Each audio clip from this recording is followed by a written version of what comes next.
This is the Bahamas Tonight, the Northern Edition. Good evening all. I'm Shashina Roll. As always, it is so great to have you with us. Topping news, the Special Hawksbill Creek Agreement Review Committee presenting its report to the Prime Minister in the nation's capital today. The committee, appointed in March of this year, canvassed the entire island, hearing the views of residents and getting recommendations regarding the expiration of certain provisions within the Hawksbill Creek Agreement.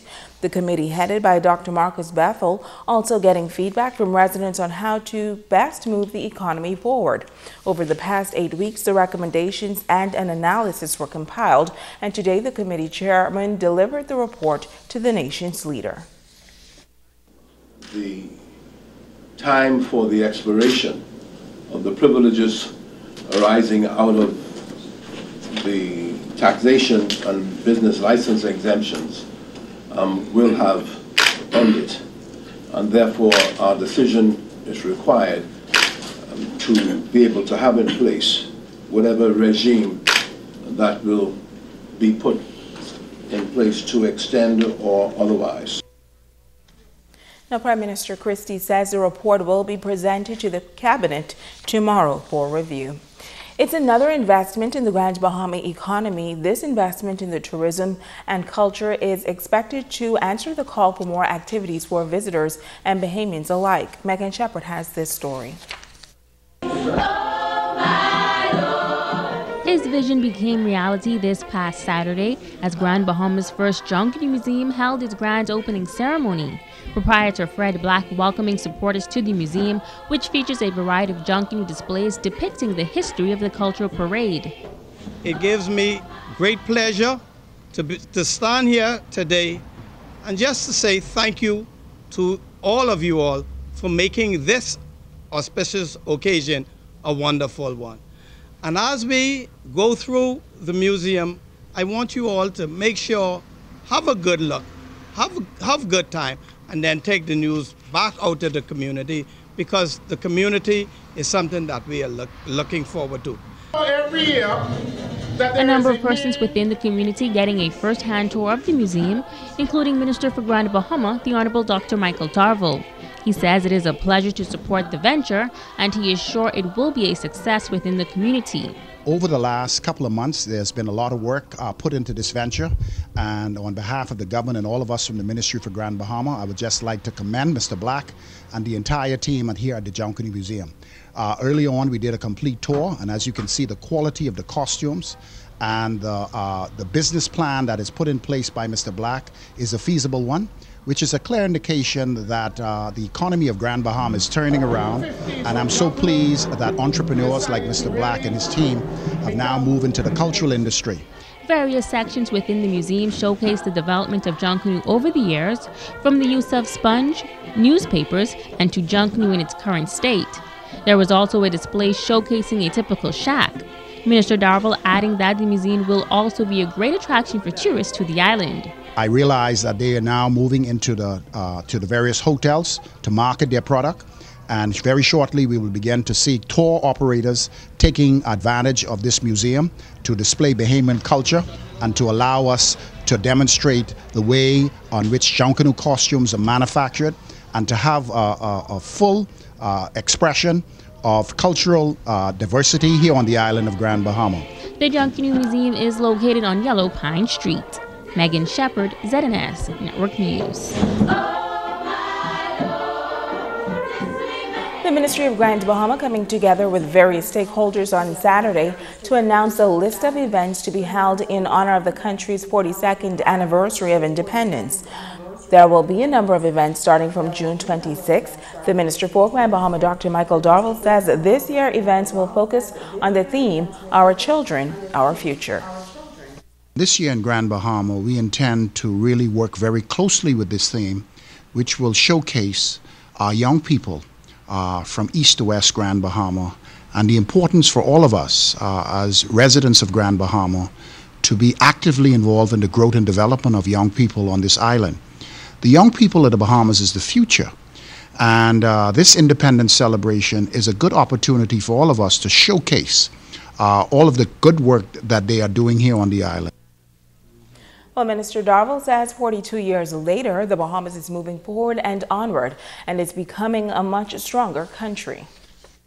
Though we have many obstacles to overcome, we have much to be grateful for and to celebrate about. Therefore, I encourage residents from Sweetensky to West End to come out and to bring their families and be a part of the pre-independence festivities that are planned in each community, beginning on Friday, the 26th of June in East Grand Bahama and climaxing with our annual church service and flag raising ceremony on Independence Park and the Gospel Independence celebration at Community Heart Church of God on Coral Road. Switching gears now, Grand Bahama's first intergenerational center struck by thieves. The home that relies heavily on assistance from the public is once again looking to the community to resolve this issue. Sabrina Brown has the details. The Grand Bahama Home for the Aged is an intergenerational center catering to seniors and young children. On Tuesday of last week, the Children's Center, which served the community for over 2 decades, was targeted by thieves. When we arrived and opened the children's department, we found that thieves have broken the window and came in and took our microwave, our clocks, our radios, and whatever electronic they could have moved, they moved. We replaced the window, and 2 days later, they kicked in the door, and they took our refrigerator, and they just made a total mess, and just put us in great expense with having to replace the door and to replace the window. Operator of the home, Agatha Thompson, says she's troubled by the boldness of the culprits involved. So it really makes us feel unsafe to know that we're in a community where persons just don't care, and they seem to have no respect for churches, religious organizations. I know persons will come in and they'll carry anything that they can pick up quickly and get out, but to come with a truck and kick a door in and move and this is not an apartment-sized refrigerator, this is a large refrigerator. So we really feel uncomfortable about that. Thompson is making this appeal to the community. If you see persons out there trying to sell these items, they belong to the Grand Bahama Home for the Aged.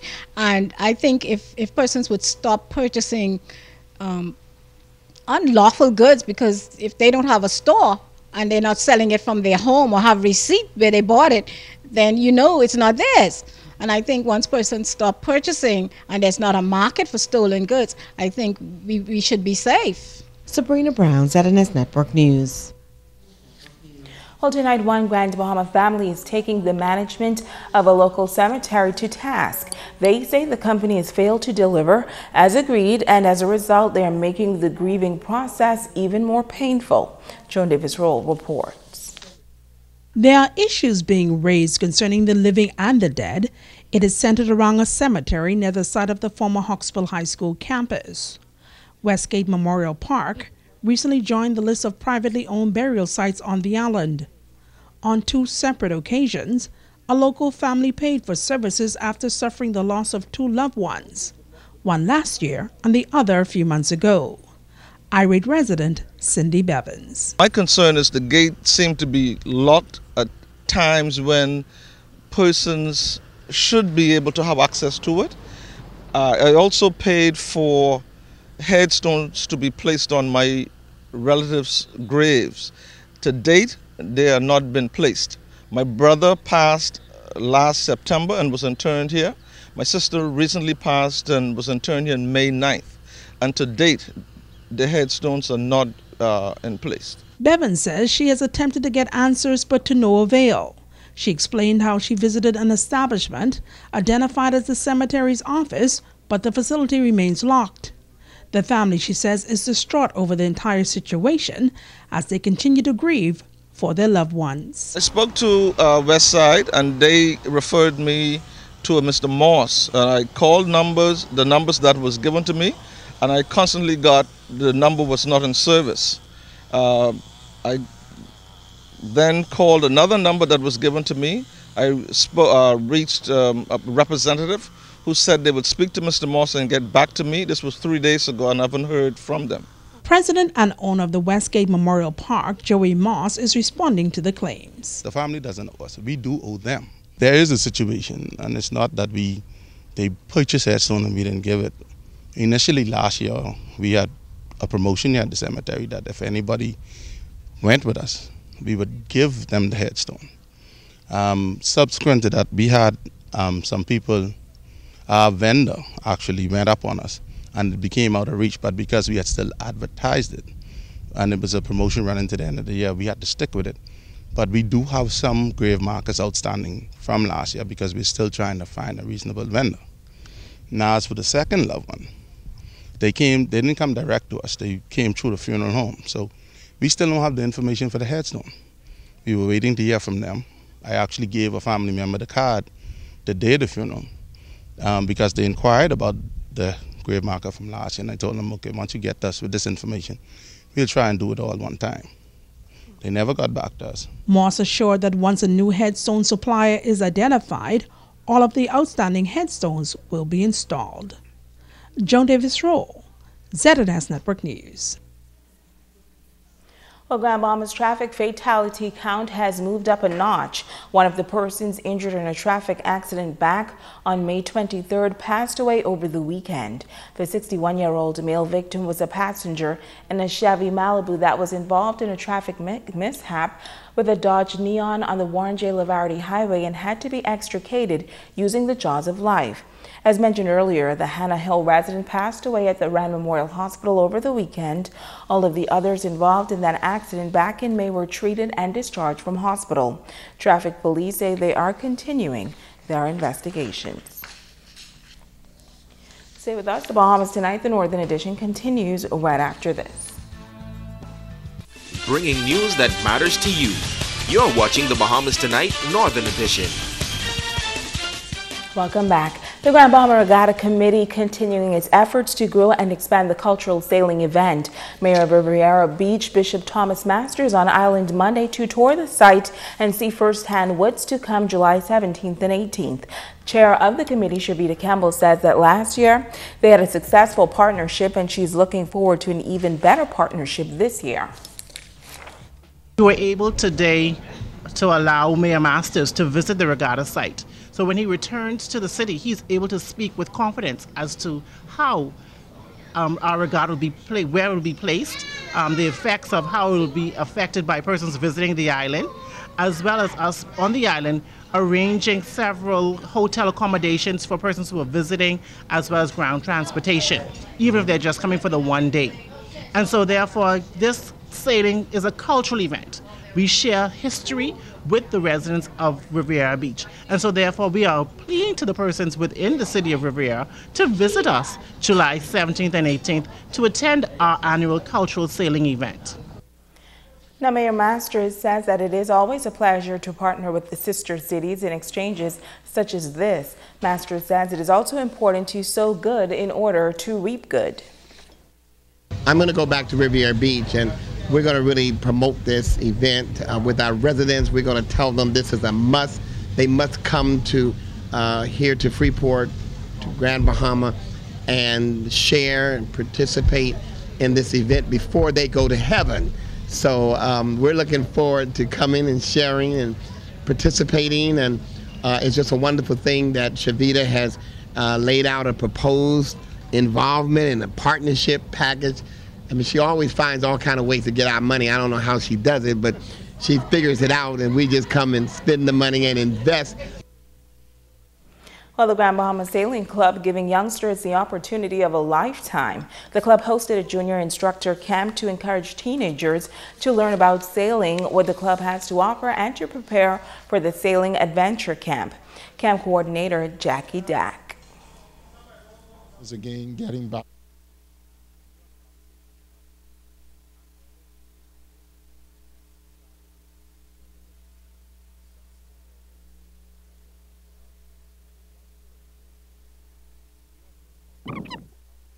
One is to encourage teenagers to come here, find out about sailing, find out what the club has to offer, get to know each other, have some fun. And the other reason is we put them to work. We train them how to landscape, clean, work on the boats, and we did that so that we can prepare the club so it's absolutely beautiful. Now, Dak says students from Asia and London will be flying in for the camp as well. We have all Bahamian trained, homegrown instructors. We're not flying them in from any other country. They're all people who grew up here, who were trained here, and they are coming back to lead the whole summer. We can take safely, we can take up to 50 children per camp, and we have many signed up. We still have a few places, and we've got places for full paying, for partial scholarships, and we do have a few full scholarships available. Now, the summer camp caters to children ages 5 to 17 at the Grand Bahama Sailing Club. For more information, call 727-SAIL or Jackie at grandbahamasailingclub.org. Meantime, the Ragged Island Heritage and Cultural Association here on Grand Bahama is preparing for their second annual homecoming, set to take place Independence Holiday weekend. Elkenny Lockhart, chairman of the local association, says he's looking forward to action-filled weekend for the family. Lockhart is urging all descendants of Ragged Island to make plans to attend homecoming next month. He says knowing one's history is important, and the homecoming will take place the weekend of July 10th. Lockhart added that in the near future, the members of the association are planning a meet and greet for descendants of Ragged Island here on Grand Bahama Island. The island is again getting back to its colorful self. We still have down there very great fishing, a lot of all the other things that you find on other family islands. You know, wild berries, you know, crab. We have salt, of course, and there is other things to do. This year we plan to have a beach picnic, fishing tournaments, treasure hunts, visiting of places of interest, and among other things, and it will all be culminated by our church service. And now it's time for Ask the Doctor. Hi, and welcome to Ask the Doctor. I'm Dr. Monique Pratt. Continuing my discussion on heart attacks, Judith from Turks and Caicos Island sent this question. When women are having a heart attack, do they present differently from men? If so, what are some of the signs of a heart attack in women? Thank you for your question, Judith. I find this question very interesting, and the answers may be quite surprising to many. Acute myocardial infarction, commonly known as a heart attack, is the leading cause of death in both men and women. So detecting signs and symptoms of a heart attack early is critical. To answer your first question, women experiencing or who may have experienced a heart attack do present and behave differently than men. Results from a previous U.S. study by the National Institute of Health suggest that women often have new or different physical symptoms for as long as a month or even longer before experiencing a heart attack. Women may not experience the so-called typical symptoms as I discussed recently, such as chest pain, left arm pain, or shortness of breath. Surprisingly, 40% of women in this study reported that they had no chest pain during any phase of their heart attack.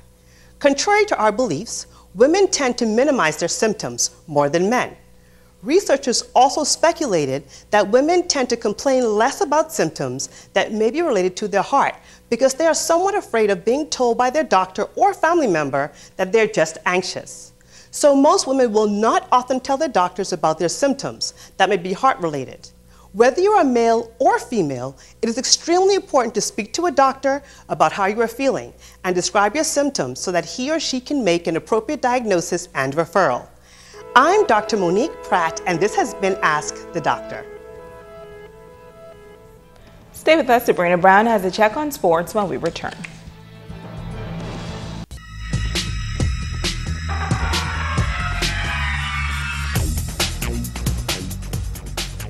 Good evening and welcome to sports. I'm Sabrina Brown.